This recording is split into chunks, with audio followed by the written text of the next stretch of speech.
Hi guys. So this week we're not going to start with the geopolitics and the international dimension of authoritarianism, as I mentioned in our Zoom meeting. We will have like two makeup lectures. So I'll cover Sudan today, and then the next week we're gonna have like two lectures on the international dimension of authoritarianism and geopolitics of the Middle East. And I'll have like one more makeup lecture, but this will be in the uprising week. So we'll have like three lectures instead of two. This is according to the university regulation. So because we will have like one more lecture from the ones listed in the outline, as I mentioned. So today we have some time to cover the Sudan, and actually we haven't talked about it at all in class. Um, so we are gonna like I'm trying to give like historical overview from as we covered other countries from like its pre-colonial history, and then the national liberation struggle, and then the emergence of the post-independence state. And here we need like according to the like related to the topic of the last week, we talked about sectarianism and civil war, and like we are going to touch upon the civil war in Sudan, and we are going to see the problem of the South, and this the historical roots and pre-colonial or colonial legacy of the isolation of the southern people, and then the issue of Darfur that emerged twice in the early 90s and then in 2003, and erupted or transformed into like an all-out war and a genocide in the Sudan. Okay, so in order to talk about the pre-independence period, so the Sudan actually was part of Egypt, and the starting point or the point I'm gonna start with Muhammad Ali invasion of Sudan in 1820 1825. So it was like part of Egypt until 1956, until it gained full independence after the free officers took over power in Egypt. So talking about Sudan, we will have like Egypt in the background. So I'll make some hints at the some what was going on in Egypt that affected some sort of developments in the Sudan as well. So Muhammad Ali actually, I assume that you followed like or you kind of like the history of Egypt, but okay, Muhammad Ali actually had some troubles with the Mamluks, and he massacred them like in 1811 in order to, and then some of them or the remaining ones actually fled to the Sudan, and they tried to reconstitute their power bases. Uh, so he had to he had a plan in order to invade Sudan for two main reasons. For political one, just to chase them out, just to to stalk them in order to get rid them of all Mamluks, because they still had represented kind of threat to his dominant role in Egypt, and for economic reason as well, in order to expand the territorial domain, in order to impose some taxes and secure some revenues. And it was like an important source for slave labor as well for Egypt. And he had a plan to expand or to modernize the army in 1824. So that's why invading Sudan would have provided him with slaves in order to recruit some soldiers in the army.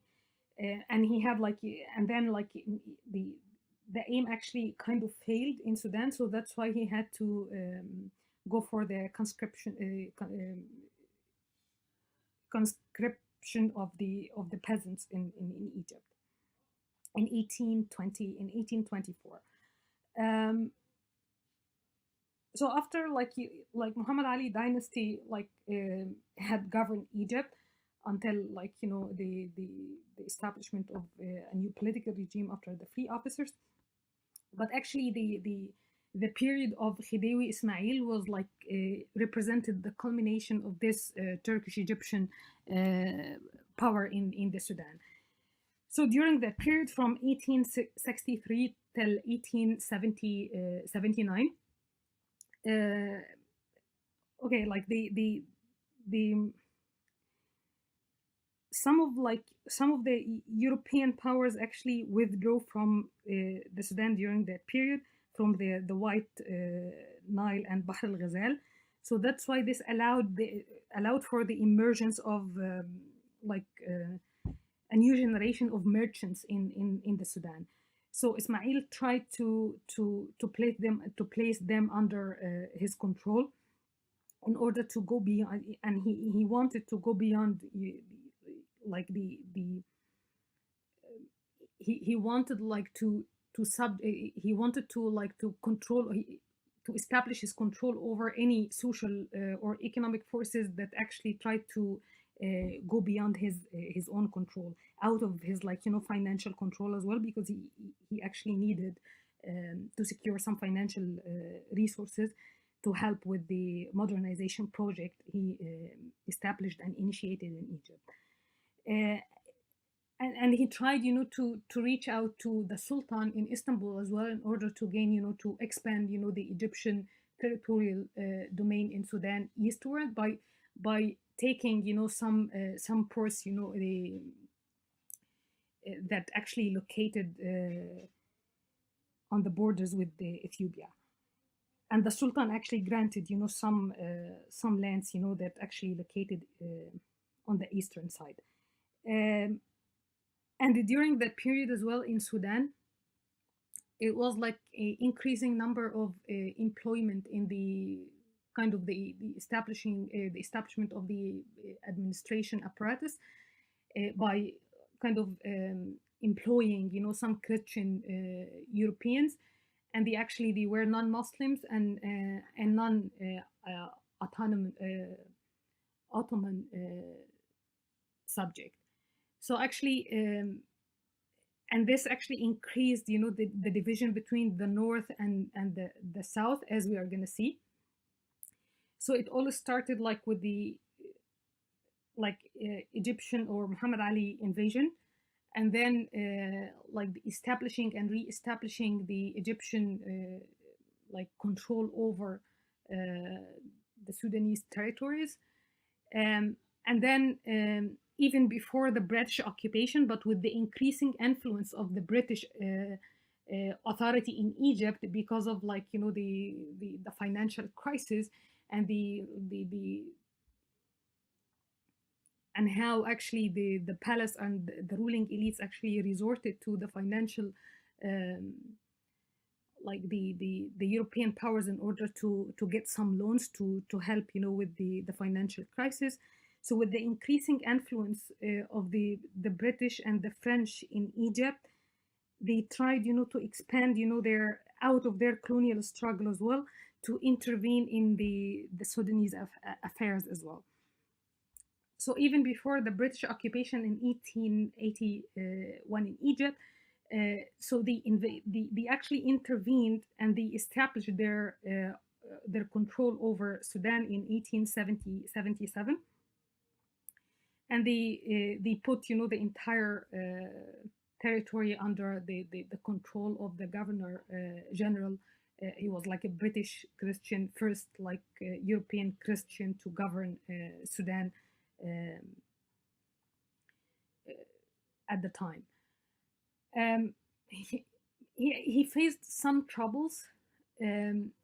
Like Sudan had some disputes over borders with Ethiopia, and he was not able, like Gordon, he was not able to offer a solution, and some political and social upheaval from some tribes in Darfur. It was like a totally neglected province and territory, economically and socially. So some tribes to try to establish their own autonomy and to establish their own autonomous to establish their own kind of a state, inside Sudan. So and he tried, to put down, the rebels or the rebellion there. Um, but the personality actually didn't help with that, because he was not aware of like the culture of the tribes. And as I mentioned, like the British rule favor to delegate, some authority and power to govern indirectly through tribes. And in Sudan during that period, it was like, there no cohesion between, like, different tribal forces. It was like totally fragmented, tribal landscape. So that's why it was very difficult for him to govern, over the extensive land. And after disposing Ismail in Egypt in 1879, and then the resignation of the governor general in Sudan, this put like an era, came to an end after that period. And then, so it was like pretty much related to the developments and the political developments that had been happening in Egypt, and actually affected and resonated with the political development in Sudan, given, different social composition and different political landscape there. So actually after Ismail, Tawfiq like came as a Khidewi, and he was known as like he was like a puppet of the great powers. So during that period, it was like some Islamic nationalist sentiments started to grow, and we actually we covered, the Mahdi revolution, when we talked about, some kind of alternative Islamist or Islamic sentiments, that happened within during the Ottoman Empire. So during that period, so what happened in Egypt, it was like a very weak position of Khidewi Tawfiq in Egypt, strong influence and heavy reliance on the British authority and the European powers generally. And this actually led to the outbreak of the Arabi uprising in Egypt, as I mentioned before. Some nationalist sentiments started to emerge in Egypt, and it was like the culmination, came with the Arabi uprising and then that led to eventually to the British occupation in 1882. And then this actually, during that period, some sort of nationalist sentiments actually started, to emerge in Sudan as well. And Muhammad Ahmad, known as Al Mahdi, actually he was known as like the father of the of independence in Sudan. So he united, again, like, repeating what I said quickly before. He united, all the tribes by Islamic ideology, and he led the foundation of a nation state. So what he tried to reestablish the faith of Prophet Muhammad, and like some sort of like, like Wahhabi doctrine actually in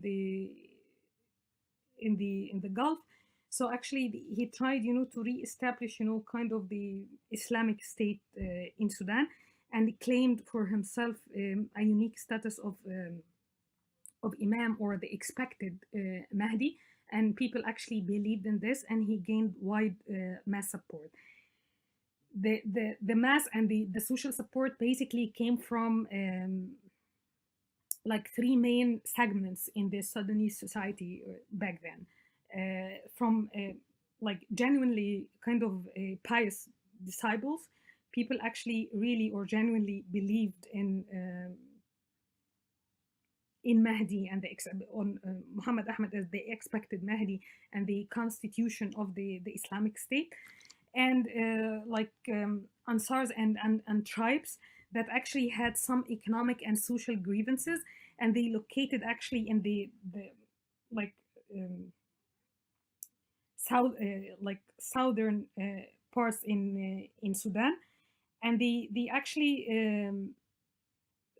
they had like their own business, like they came from like merchant classes or soldiers or boatmen, and they rejected, or they actually they had some resentful feelings towards Egypt because of this like slave trade and heavy taxation system. So they needed they actually supported Al Mahdi in order to get rid of the harsh taxation system and this oppressive slave trade imposed upon them from Egypt. And some tribes or nomads that actually they had nothing in common or nothing to support Al Mahdi or this nationalist movement, but to like they had the slogan to kill Turks and cease to pay taxes. So again, they rejected this taxation system, and they did hold some hatred feelings against the Ottoman Empire or against the Sultan.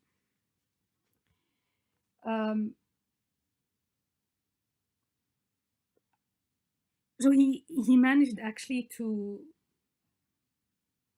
gather or to rally these tribal forces and to establish his own state that actually like maintained or like managed to sustain power from 1881 even after his death in 1885, and then until 1898. So Egypt kind of lost control over the Sudanese lands during that period. So Khalifa Abdullahi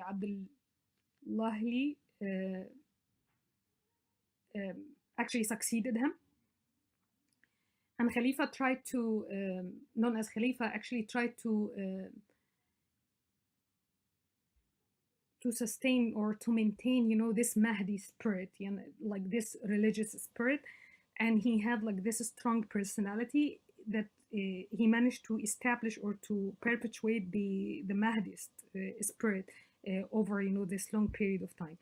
He established his autonomy, kind of autonomy against different tribal leaders, and established authority through developing kind of centralized administration.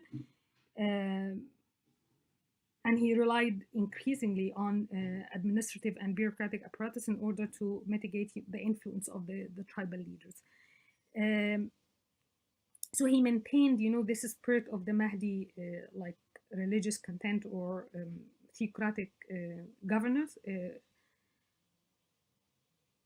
but the spirit actually without, actual policies, because some of the social and economic policies deployed by the Mahdi, these policies were totally abandoned by Khalifa, especially with regard to the taxation system and the confiscation of the assets and some properties.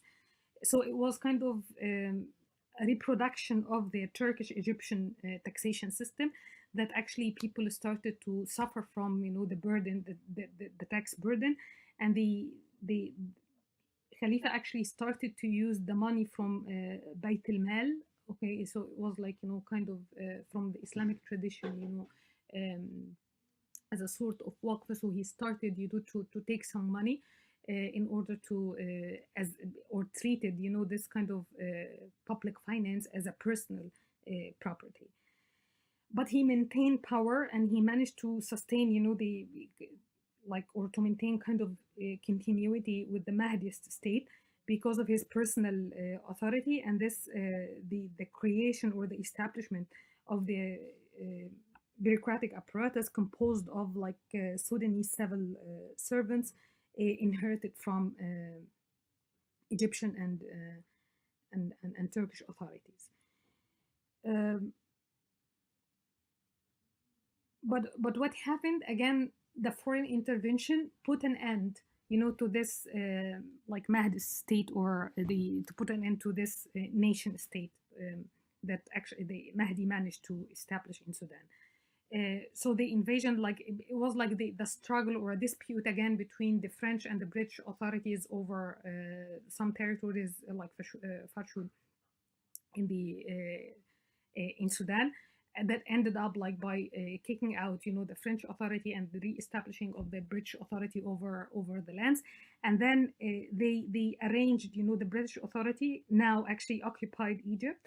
They they actually they arranged, like a joint campaign to invade the Sudan, and they managed to invade and to put an end to the Mahdist state. So it was like the invasion was actually under, or the main target or the main goal of the invasion was to recover the lost, Sudanese provinces, and return it to the palace in Egypt. But actually, the British authority was kind of unwilling to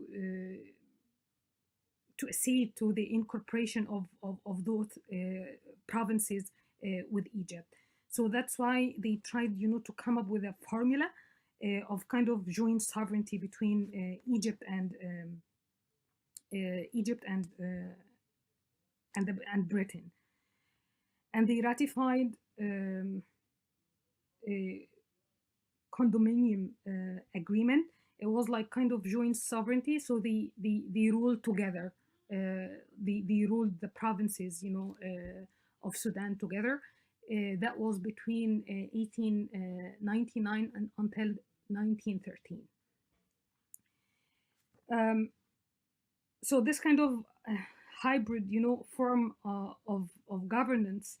So they came up with this joint formula of rule or governance. So according to which, like, like the appointment of the governor general, had to be approved or had to be through like the Khidewi decree, but actually it needed effectively the approval of the the British government, and the British authority actually redesigned and re-engineered the legal system in Sudan.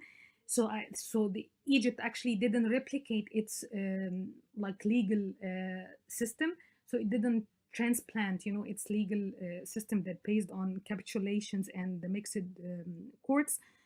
So the Egypt didn't apply this, to Sudan, and the British authority actually tried to actually based on the Indian model, redesigned and re-engineered the legal framework in Sudan, except for the personal matters that left to and like the left to the Sharia and the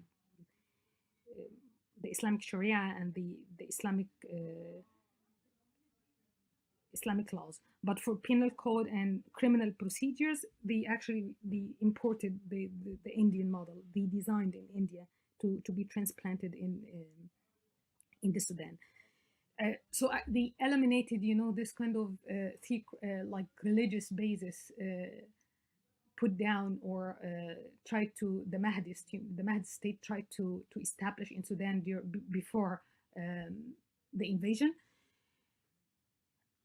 and it laid the groundwork for kind of division between secular forces and Islamist forces in Sudan. And this triggered actually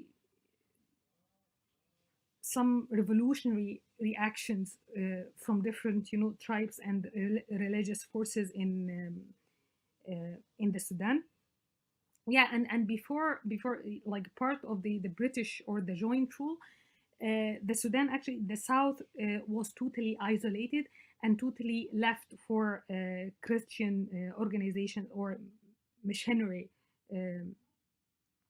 organizations that offered, some space, to like foreign education to gain roots, in the south, and the south actually became totally isolated politically and socially and educationally from the north. It had like totally different cultural kind of religion, totally different social composition, and they had like no experience or no training whatsoever in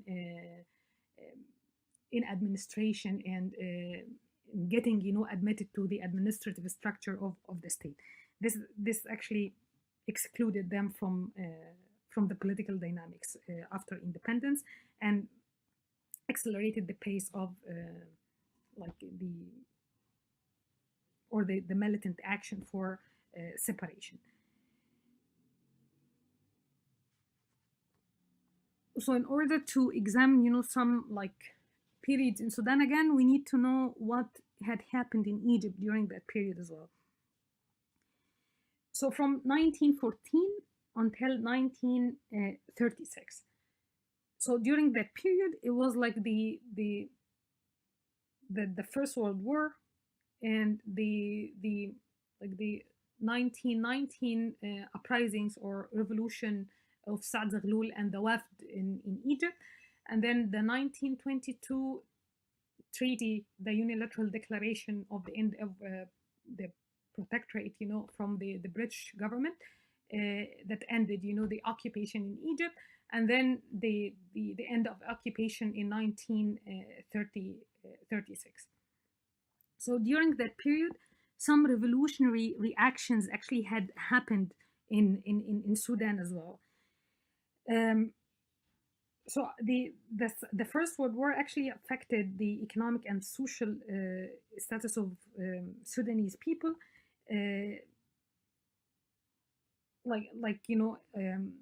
other countries in the region, as we mentioned.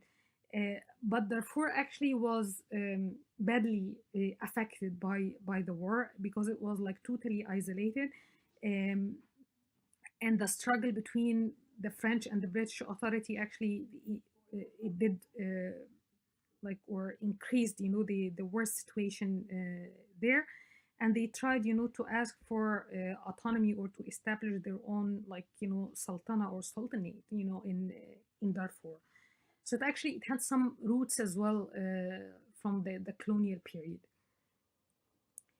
But the British authority managed to put down and to conquest, or to reclaim the land, or to put an end to the rebels in Darfur. And then in 19 and you the one in Egypt, after the First World War, so some nationalist movements tried to form a delegation, and here came the idea of the Wafd Party in order to negotiate the independence with the British authority, and they were inspired by Wilson's 14 points of self-autonomy. Same things, happened in Sudan as well, because they followed, the events or what had been happening in Egypt. And then it ended with the treaty of the unilateral, declaration of the 1922 treaty that actually put an end, put an end to the British, occupation of Egypt, with the 4 reservation point, including, to maintain some authority and control over Sudan. So the British maintained or retained their existence in Sudan as well, and but they agreed on a different formula of governance through indirect rule. So as it happened in Iraq, for example, in any tribal areas, so they tried to negotiate, with tribal leaders in order to establish, their authority. And they managed to, some of the Sudanese people actually, some supported the unity, the Nile Valley unity, so it's to remain, kind of part of the Egyptian state. But some others, especially the nationalists, the heritage, some Mahdist thought, some believers in Mahdist thought a nation state.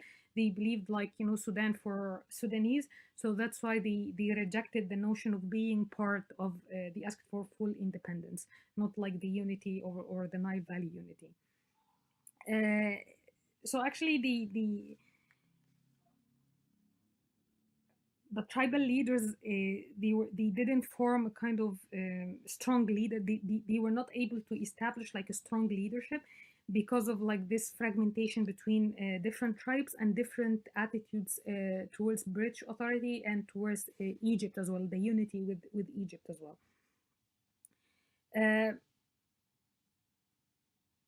So some of them, especially like the outproduct of the educational policies, actually led to the emergence of new class of Afandiyya, like educated class, that that they didn't believe in like establishment of religious state or religious order, and this increased the tension between tribal leaders and the emerging the increasing influence of Afandiyya class in Sudan. So that's why like some religious and tribal leaders try to mobilize people against, you know, this secular nationalist sentiments, or the Afandiyya that and some professionals that they try to mobilize masses for a national cause.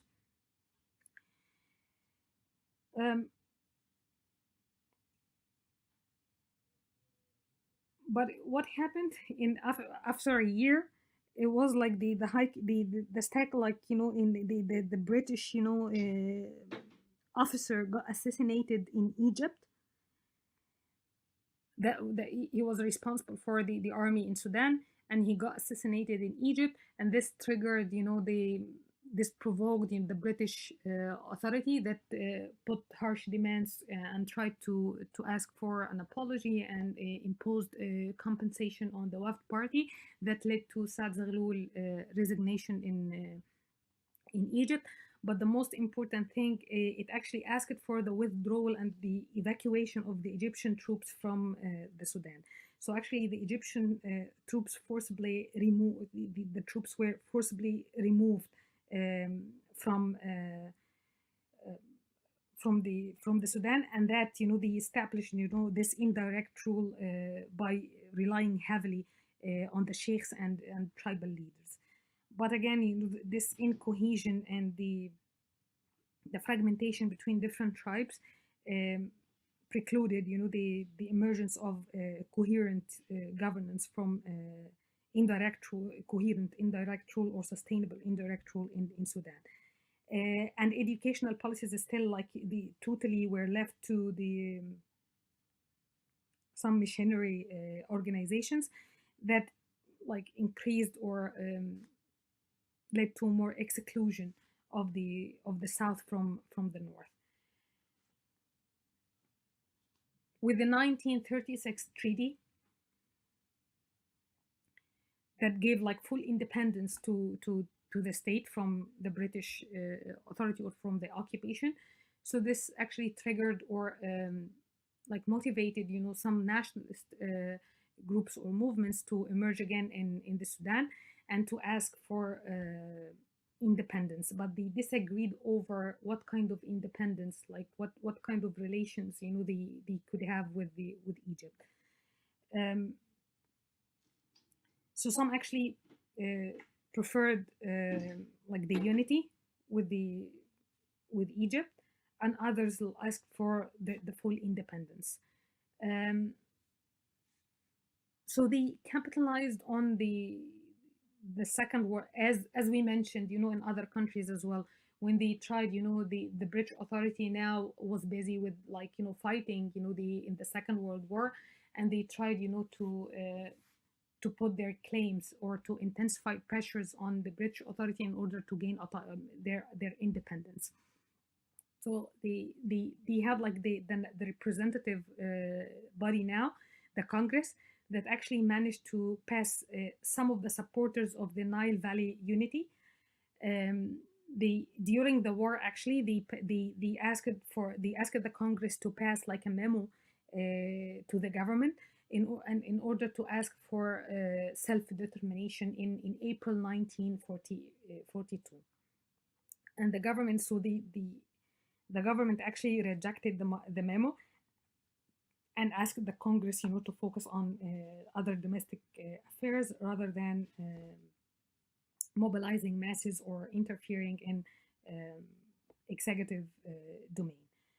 Um, so part of the group actually that tried to use the Congress to pass this memo was like Ismail al-Azhari, became later, the a prominent political figure and the president after independence. And he came from like a religious family, but he favored the unity with Egypt. That was like versus like the extended family, Abdurrahman al-Mahdi, from the Mahdist family. So that's why that actually they rejected, any notion of federation or the unity with Egypt. So the political landscape got divided between two main political forces that they actually reorganized themselves into two political parties. The Ummah, the Ashiqa, like Ashiqa in Arabic, like it was like friends. They had like same mother or same father as well. So like Ashiqa, not only sorry brothers from the same mother and the same brother, and like the Al-Azhari actually and his supporters formed, this party, and then the Ummah party, Al-Mahdi and his supporters actually they formed the Ummah party. They asked for full and complete independence from the British authority and from Egypt as well, and they had their own patronage network that was like entangled with this kind of personal ambition. It was like a Mahdi's son. He had like a personal ambition, to assume power. So that's why they had like uncompromisable demand of full independence.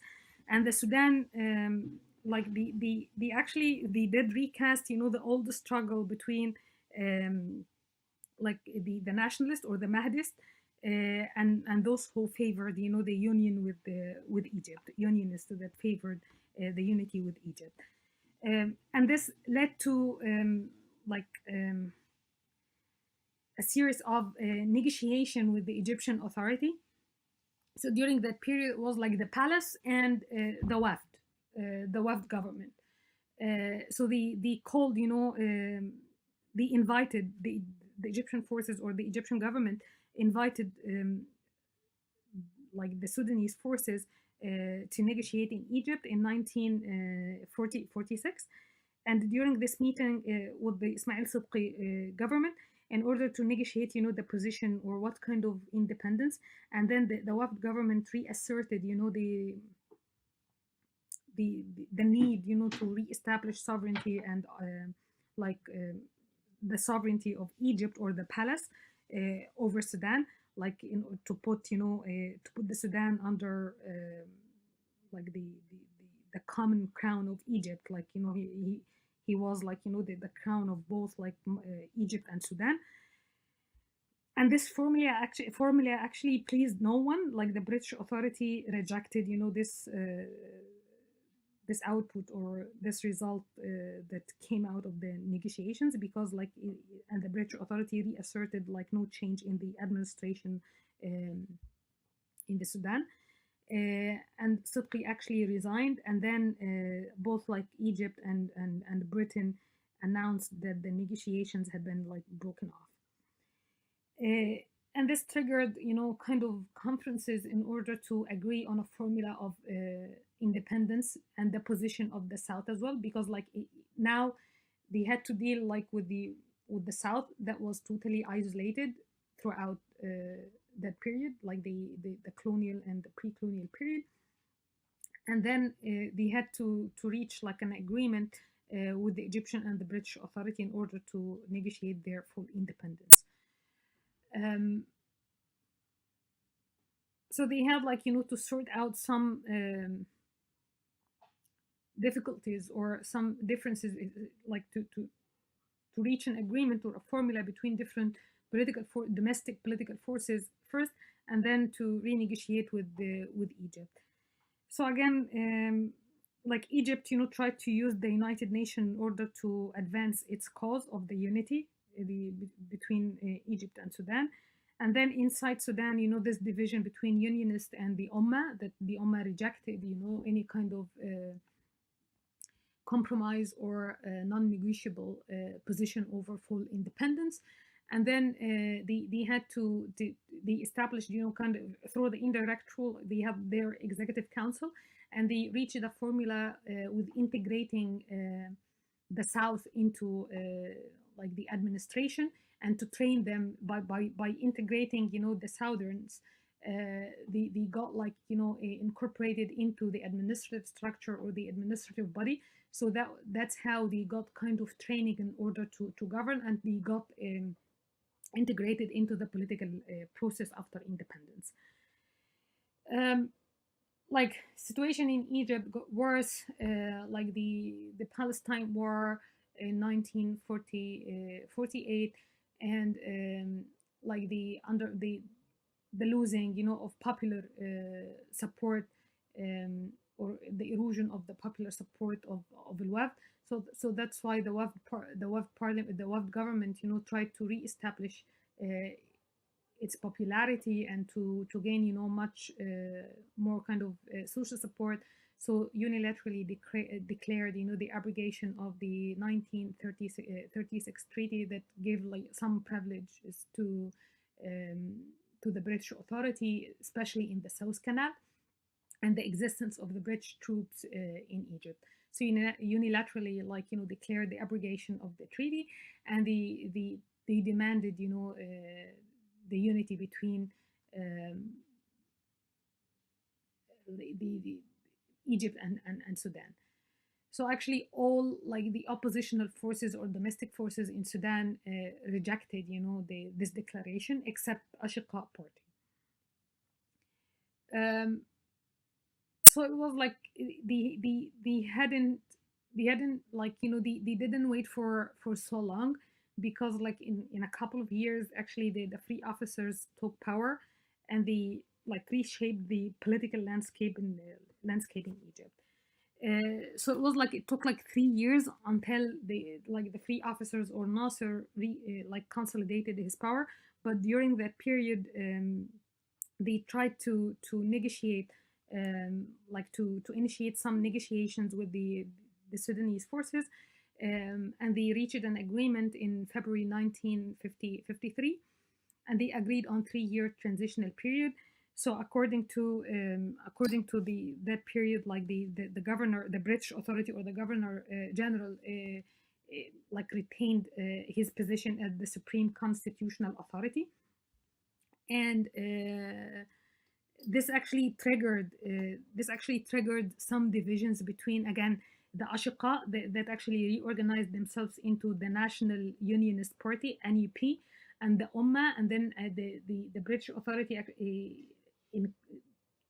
helped with the establishing a new party called the Socialist Republican Party.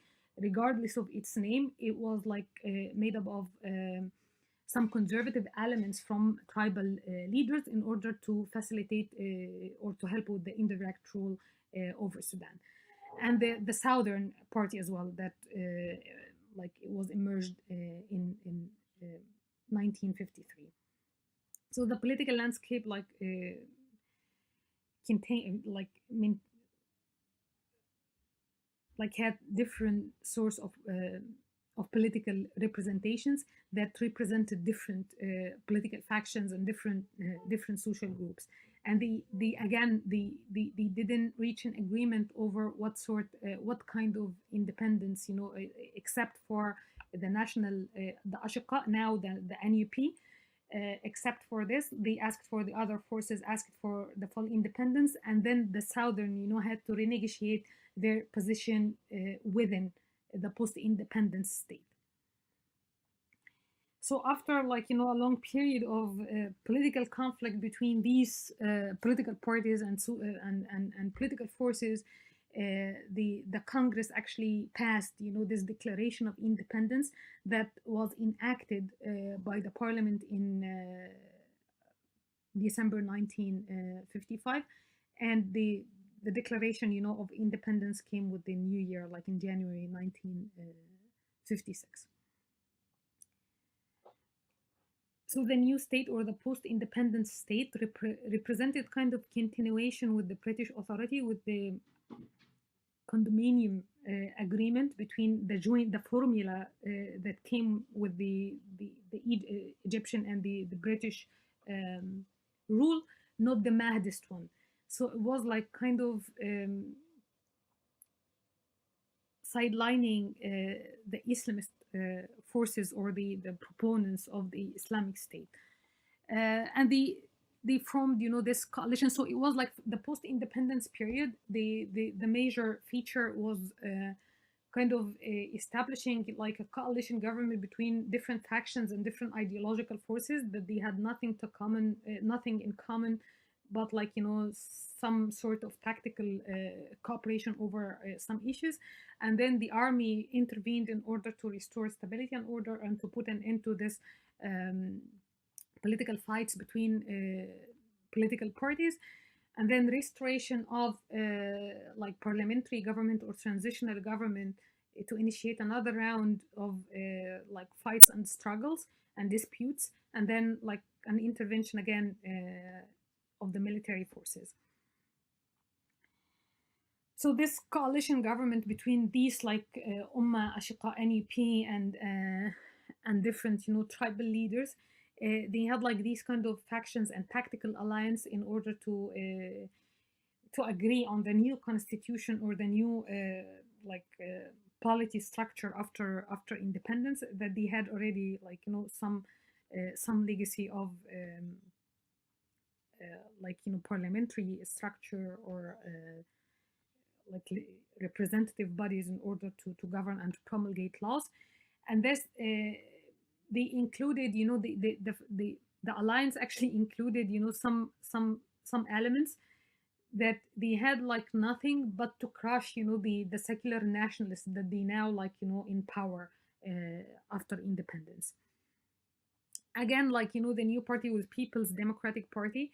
It had like conflict with the Ummah and the new political parties that led to institutional gridlock and the subversion of the parliamentary institution.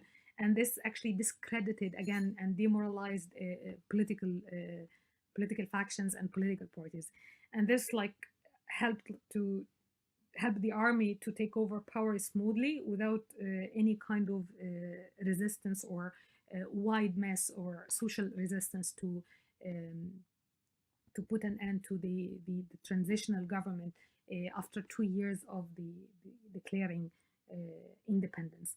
And then Aboud regime actually was established in 1980, 1950, 58. And during that period, it was like what happened again, like in Egypt and in the region, the rising influence or the rising power of the Muslim Brotherhood that started, to attract the thought, the political ideology and the religious thought of the Muslim Brotherhood. The group actually attracted, youth in Sudan as well, and they started, to promote, these kind of religious ideas.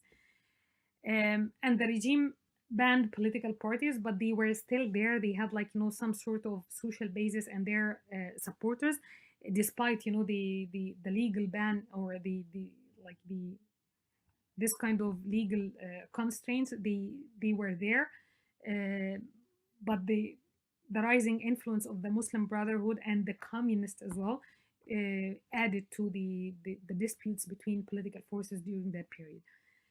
And the regime actually deployed another like a strategy. It was like the South, they had their own culture and they had their own educational system that they had nothing to do with the like Islam or Arabic as a language. So he started to enact some program of to enforce the Arabic as a language kind of. That actually increased this sense of alienation and exclusion of the South. And this triggered some intellectual reaction from some like intelligentsia in the South. And most importantly, it led to the rise of the guerrilla army or guerrilla group, like militant insurgency in the South. It was called their army like the Anya Naya. and they had their own, like, Sudanese people, for the Sudanese, army, the Sudanese army for liberation. So they had their own, like, armed, they had their own armed forces that sustained prolonged, armed struggle against the national government in Khartoum. It was not like the direct cause of the fall of the Aboud regime, but indirectly, actually, it fed into the downfall of the regime.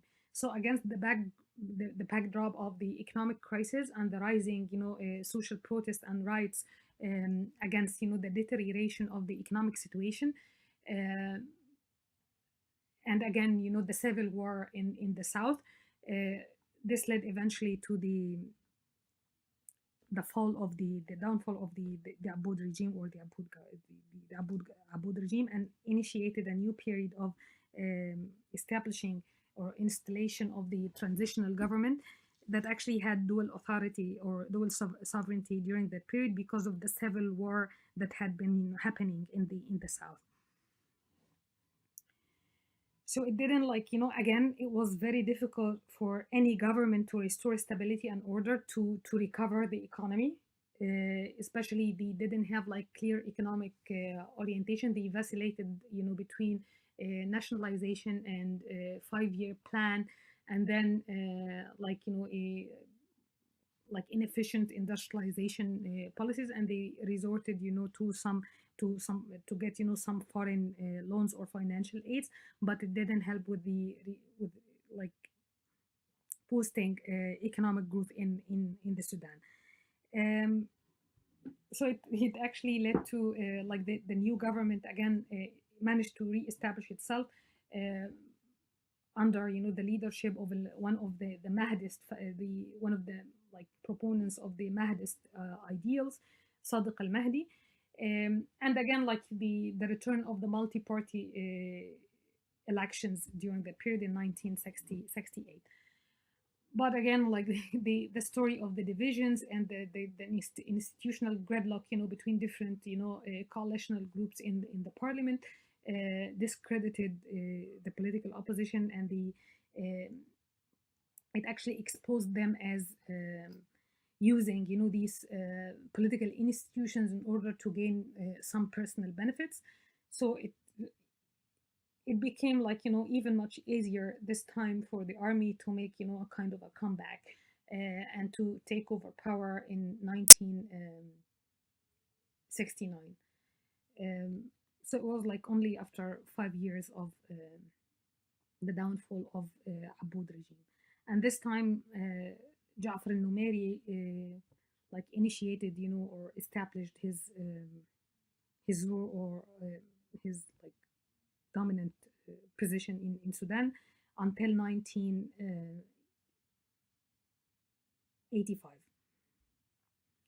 So it was like he came with the Free Officers Movement, and he took over power by establishing Revolutionary Command Council, and he did, like, some purges as well of purged the country of like communist and some supporters of some political parties as well, and he established his control over the Ummah and the, like, Ashiqa, or the NUP party, and the People's Democratic Party as well.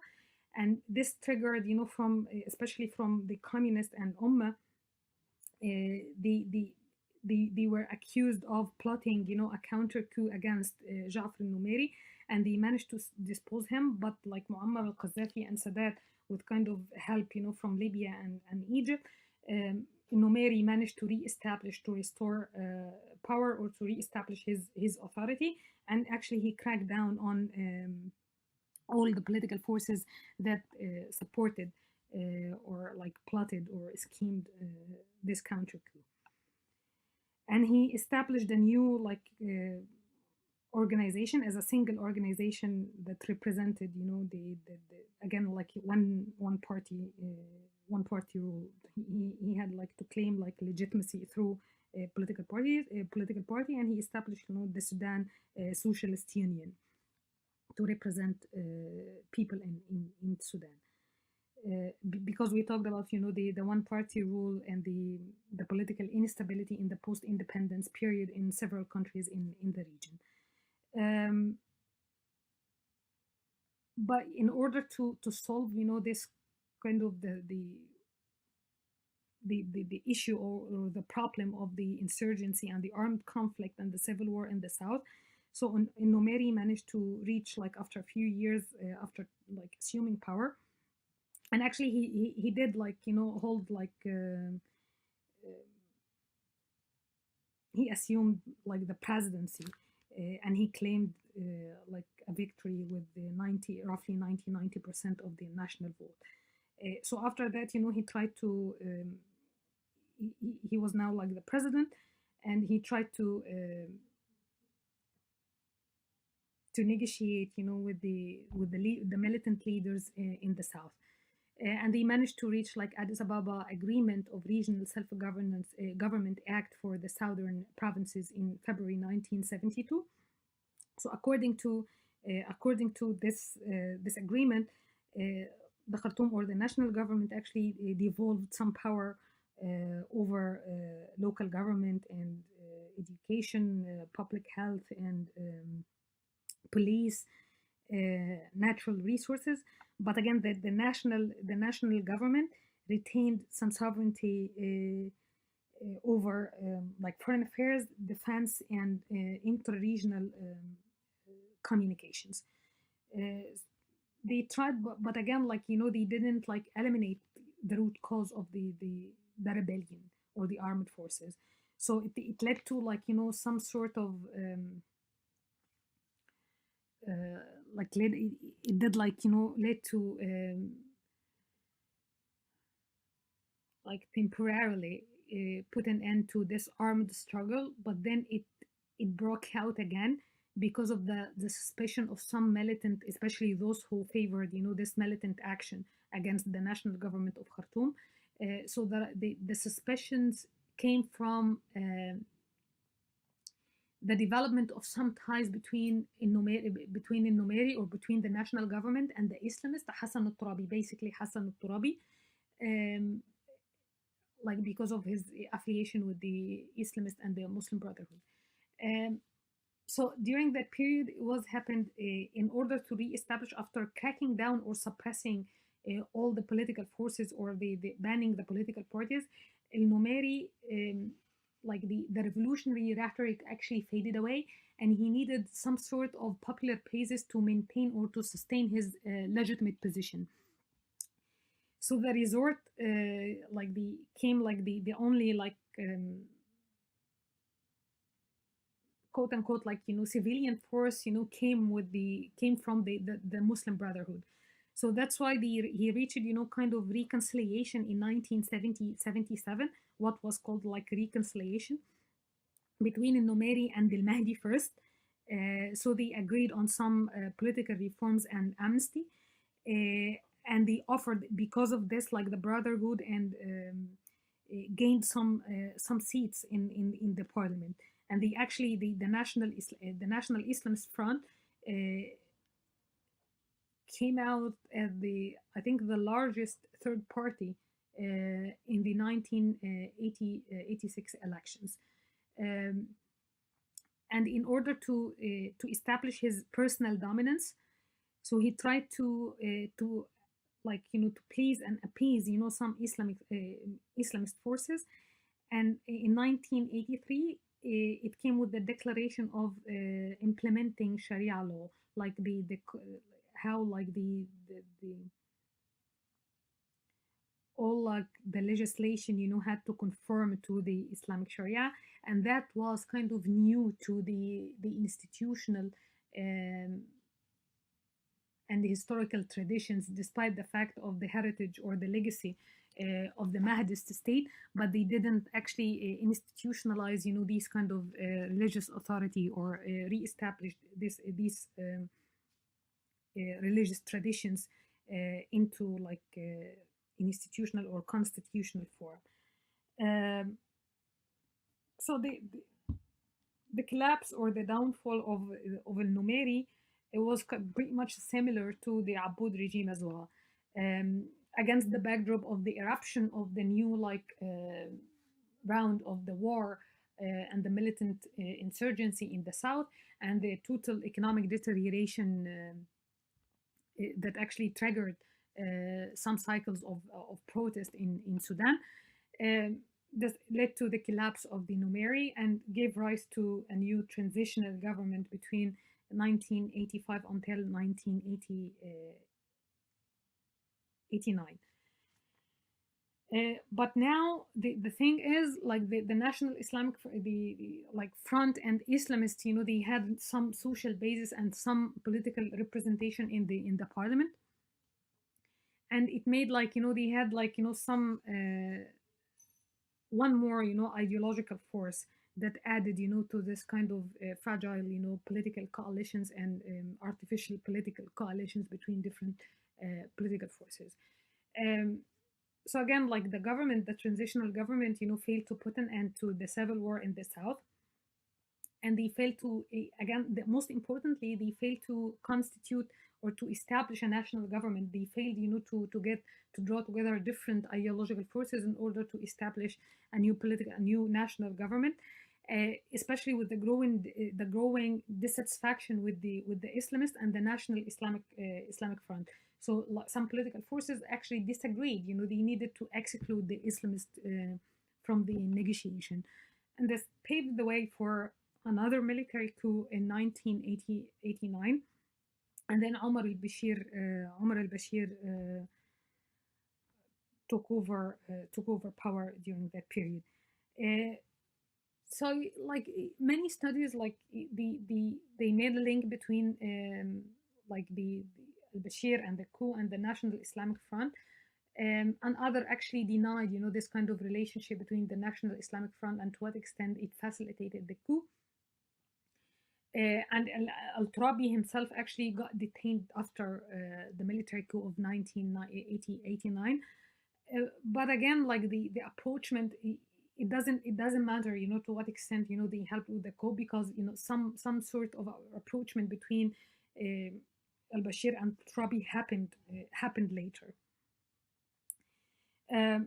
So now, like the National Islamic Front became like part of the institutional and the political establishment of the Sudan, and al-Bashir managed to add this civilian element or the civilian appearance to his rule or his governance with the promulgation or the like crafting the new constitution that was ratified in it took like some time in 1998, and al-Turabi himself became one of the main political figures, and he became like speaker of the parliament, and he tried to solve the issue of the civil war in the south, and through series of negotiations and with mediation from some African countries, they reached like this general peace deal in 1997 that like it offered the national government agreed to offer this right of self-determination to the to the southern. I think some internal pressures came from what was called peace from within, because some political forces that they were dissatisfied with al-Bashir or with the national government, they actually supported the Sudanese People Liberation Army, SPLA, of the south, like the armed forces like responsible for the insurgency and military operation in the south. This actually intensified the pressures on the national government and led eventually to the 2002 agreement. It was like called the Unity of Sudan and the Right of Self-Determination through Referendum in 6-year transitional period. And eventually, because of because of this uneven development between the north and the south, it was very difficult for the national government to establish its authority over the south, that like historically had different cultural and social and educational policies. and it was like totally excluded and isolated from the political dynamics. And in 2011, actually, the 99% actually voted to secede from the north, and they had their new state. So another like uh, like threat came from Darfur war as well in 2003, but it was not the first one. The war broke out in 1990, and it was again between some the four like the traditional sedentary farmers and some Arab groups or nomads. So they had some Arabs and African origins. They fought one another over some resources and over the resentful feeling against the national government. Um, so actually in the 1991, the first war that broke out in Darfur, the government and the National Islamic Front actually managed to find local brokers in order to reach like a settlement or to demobilize or to de-escalate to, the war, and they managed to establish kind of counterinsurgency by eroding the basis of the insurgency groups. But the situation in 2003 was different because of the division inside the Islamic movement and the National Islamic Front, and the continual kind of ethno-political exclusion of the four or some farmers or the people in Darfur. So actually the four, they managed to re-establish their their tribes, or to arm their tribes, that actually became kind of a militant organization in Darfur. They they didn't intend, the tribes didn't intend to have a war, to declare a war in the beginning. So that's why they had like what complicated the situation again, it was the struggle over natural resources. So that's why they called upon the state in order to carry out its duties, because of some Arab groups continually had an attack or aggression over lands and some properties of the four tribes. So that's why, and they had some regional involvement from Chad and Libya as well. So proxy wars as well that actually prolonged the war and transformed it into a prolonged civil war and a complete kind of a genocide in Sudan. And they had some local supporters as well. So the four militia, they had they had some support, some kind of support from the regional Darfur government, and then the Ummah and Ansari or some Islamic forces support the Arab tribes. It was 27 Arab tribes. So the four tribes, tried to have these conferences in order to help the national government, or to call on the national government to intervene to put an end to the attack on their properties. But the thing is, the state actually launched its major offensive against the Sudan Liberation Movement and the four Liberation Front. So it was kind of a declaration of war. So that's why it kept and it was emanated from miscalculations from the government as well, because it reached an agreement with the Chad in order to isolate the tribes in Darfur. But the president in Chad, he didn't have any control over tribes in Chad that actually supported the four tribes in Darfur. So that's why it prolonged the struggle. They didn't expect the national government didn't expect this prolonged struggle in Darfur and the genocide. So that's why the government recruited or depended on Janjaweed. It was kind of informal networks of government proxies, or former some of the members in the ruling party, or military officers, or supporting or loyal tribal leaders. recruited them in the Janjaweed militias in order to fight the rebels.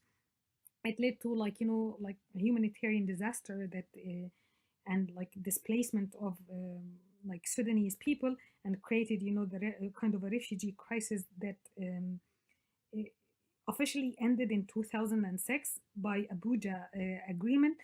But in order to put an end to the civil war, and to establish kind of international peacekeepers, mainly African, in order to facilitate, negotiations between the national government and the tribes in Darfur. But it was actually it was very difficult to reestablish, or to return to the previous state after the genocide that led to and attracted some sort of international attention. And the International Criminal Court actually declared, El Bashir as a war criminal in 2008.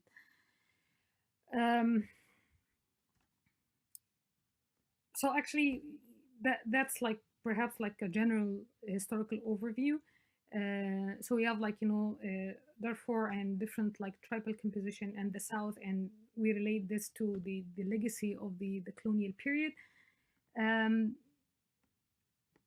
So that should be like part of the post-independence state and the colonial struggle. And then we cover like, some sort of the like different reasons, of the civil war in Sudan, as like, one additional case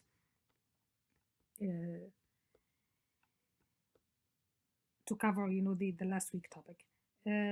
So I wish you, like, to get like some relaxation during the coming holidays. And then next week we will cover like the international dimension of authoritarianism and the geopolitics of the Middle East. Bye.